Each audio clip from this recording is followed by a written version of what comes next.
right, here we are in episode 17. Yeah. Oh, wow, we're already on 17. Okay. Oh, we're doing our second Ooh, when are we gonna slay Deadpool some mission. vamps? We aren't going anywhere. This is a solo job. You know how boring solo jobbing by yourself is? Come on! No way. You're too distracted. Let's get I need to be Deadpool back focused out there. This could be a great bonding Oh, experience for Deadpool us. and Blade, We friends. could touch steaks. That's a Blade, penis you should joke. bring Deadpool. Ha! See? Let me go put on my vampire hunting undies. It's a little weird that Deadpool has, like, a space where you can see some of his neck Thanks a lot, Hunter. under his shirt. I had to learn to work with you. So should That's a he. good point. But you aren't Deadpool. That's not a good point. And it's just going to be these two. Okay, so we can't bring Hunter. It's just these two. So it's another two-person mission. Last time it was Deadpool and Hunter. This time it's Blade and Deadpool. So, I'm not sure these two work together too terrifically well, so we're going to find out whether or not I can handle this. If I remember correctly, I think this mission goes pretty poorly for me. So, if you're here for how do I beat the Freaks Come Out at Night mission, Don't tell me. I recommend you You use gay. this as a learning experience. Cabbage? What? What? Because these things are a pain in the ass. Hemolisk. The face not even a Shemalisk could love. If that is a face. No, it's not a face. Because maybe it's... Ugh, gross.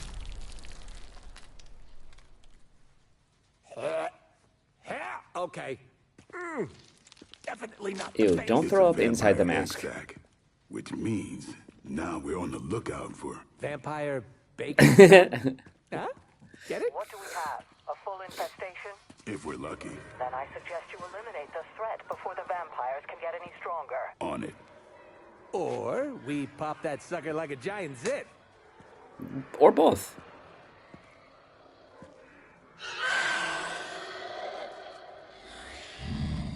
I mean, I think this is just really good comic book stuff. I think this game what you is can down great there, for Blade. just being Try good not to Marvel hurt your comic with book that stuff, knife. and so now we get to fight a bunch of Forget I can vampires. hear you? That's okay. Probably just a senior moment. I wouldn't poke that hornet's nest if I were you. So we got these I'm great with fossils. She probably just needs her daytime meds and a nap. Now listen here, you little... Oh, I love you too, Grammy. I like Deadpool getting on Caretaker's nerves. It's a good change of pace. Come get it. So as basically always, I start out with a quick bang, a level up right off the bat. Looking good. Feeling good. So Blade leveling up to level 6. Deadpool is already at level 6. We're going to use the heroism from that Blade attack to attack this guy. Get him down to under 25 health, or exactly 25 health. So that throw and this attack are a perfect combination to knock out this one vampire elite. Right, And we get the Infuego out of it. It's a really good combination. Gonna do a quick redraw to see if we get something better. We get the exact same card, so not interesting. And we get the quick on the second redraw, so worth it, 100%. Get rid of another character off the battlefield. This one seems to be ill-positioned. Let's do it. And I thought Man-Thing was ugly. And then we're gonna blow up this exploding barrel to Right up. take out one dude and lower the health of another. Probably at this moment could take this dude out. Here we go, another.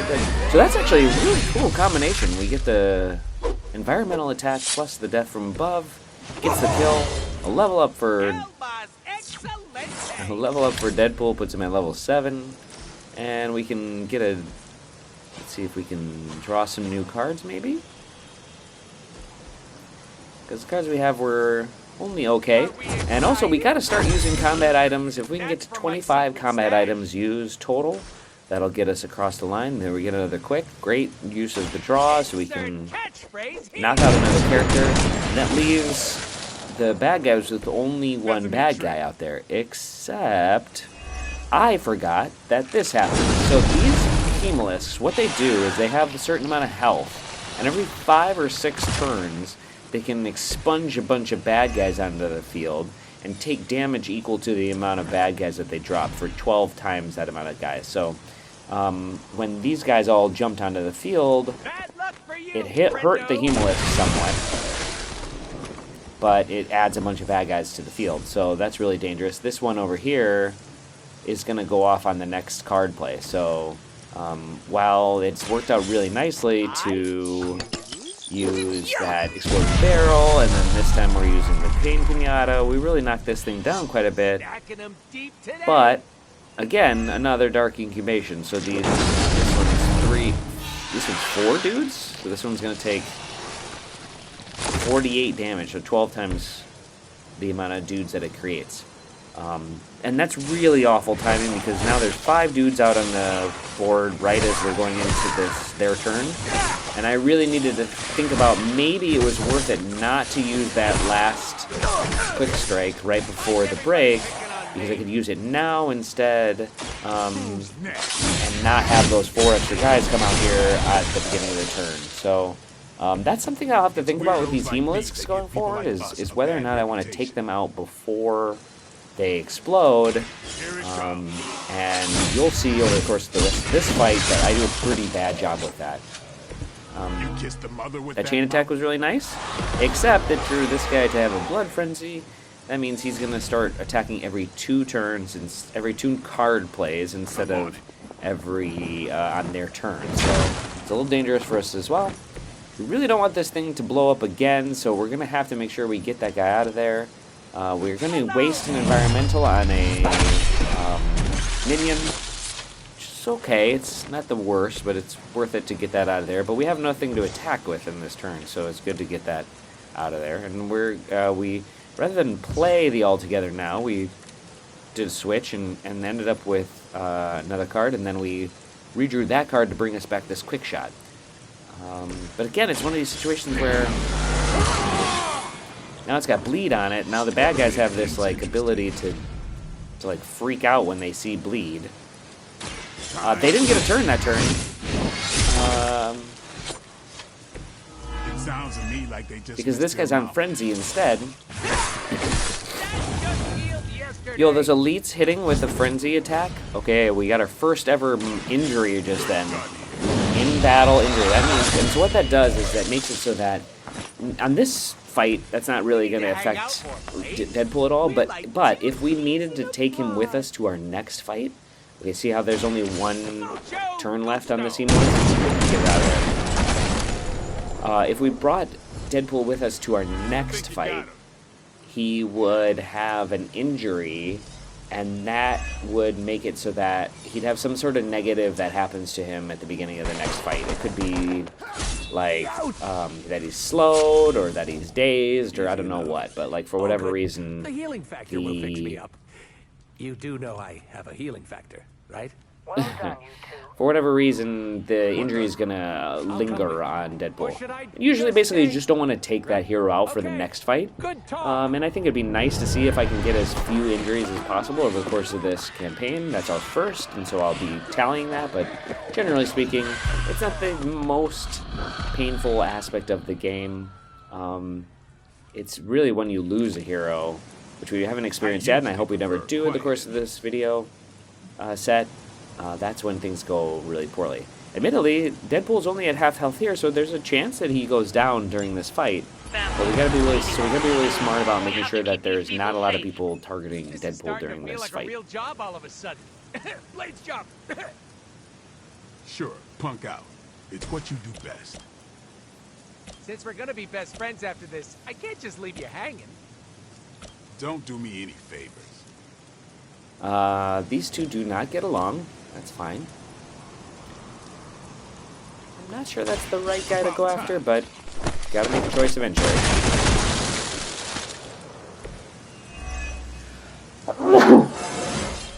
Getting better every day.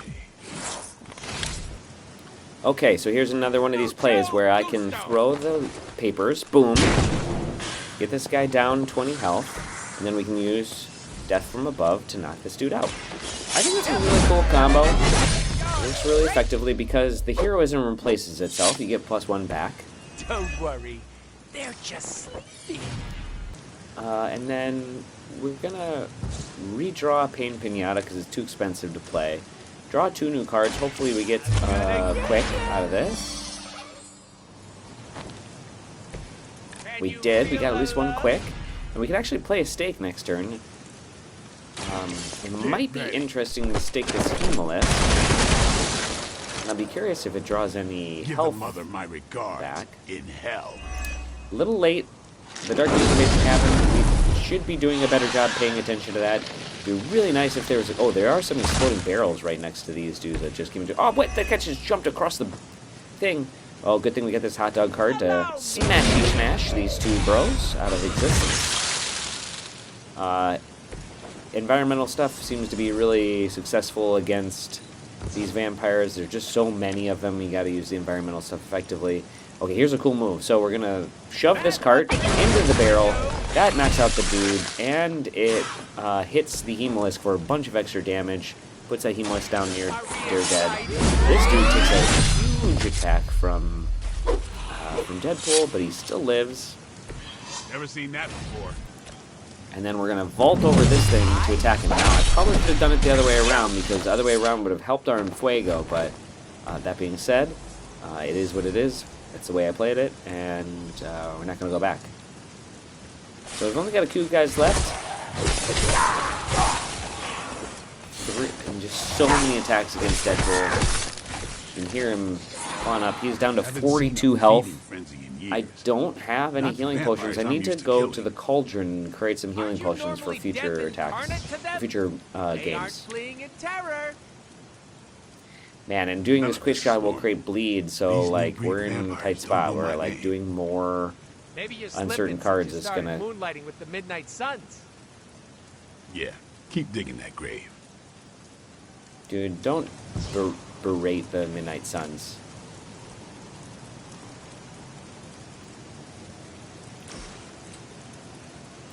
Okay, well, we can run this quick, and we'll take the bleed. As long as we get rid of enough dudes. So that... That's one hell of a move. We also got an Enfuego? No, we also got a card play. Oh, we did get the Enfuego. Nice, okay. Uh-oh, what is this about? So, every once in a while, a minion character with Bloodlust can turn from a minion into an elite. And it is a super annoying thing because they go from having, you know, basically 0 health to being, basically 1 health to being 45. And so, I probably should have done this before I ran the last thing, but I'm going to cure Deadpool of that damage, of the bleed, so that he can continue to make actions without triggering the blood frenzy from the bad guys.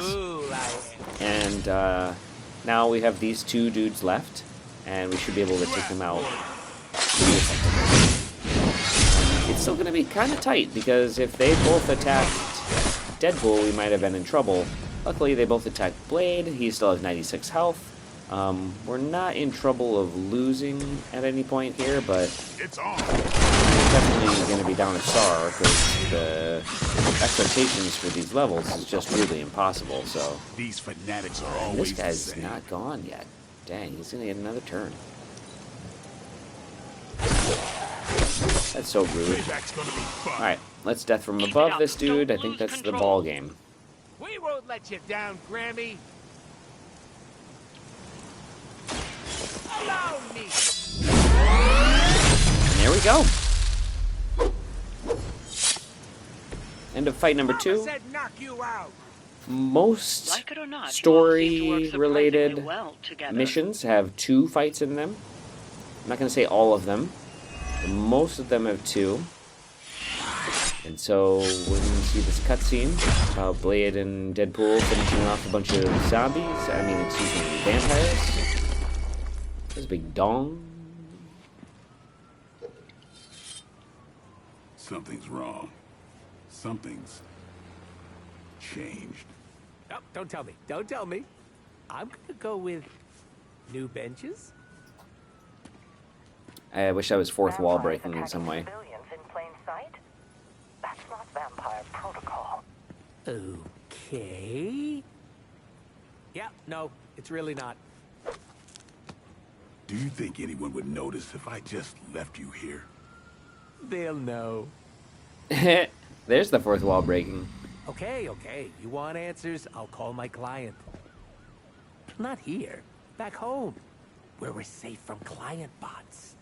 Home? You mean my home? The Abbey, which is absolutely 100% not your home? How is he doing that? Call. Look, it's late in Latveria now. There's that whole time zone thing, and my client is a physician, you know, working those long physician I wonder who it hours. is. What? Sweetest guy, but he's a real bear when he's grumpy. 1, 2, 3. Ooh, brother. Okay, well, that's fine. I kind of saw that coming. But we beat it. So Stake was the best move this round. I used it a couple times. Shove by Deadpool. That means an environmental attack. So I think that was very successful, that one where we pushed the hot dog cart into the dude and it exploded. Yeah, I think Deadpool was actually way more successful than Blade this round. I didn't use a lot of Blade's like heroism stuff or his bleed stuff. I wonder if you can make vampires bleed in this game. But Deadpool got most of the KOs. We did get messed up quite a bit. I actually think Hemolisk should deserve to be the biggest baddie because it caused all those extra baddies to show up in the thing. I didn't know how to score it in a way that caused that to be the case. So I'm not exactly sure what to do with that. Stake, yeah, was the most successful card, as we talked about. I'm hitting it for a 3 with 66 damage is worth it. And let's see where we got Blade at number 8 and Deadpool at number 7. They're neck and neck. They've been on this battle together. Let's see if any of our Blade or Stake is up there at number 4 on these cards, and Death from Above has moved up to number 9. I think that's actually really good, and the Death from Above is going to get better and better. So that's the end of our episode today. I hope you enjoyed it, and I'm looking forward to seeing you next week. Bye-bye.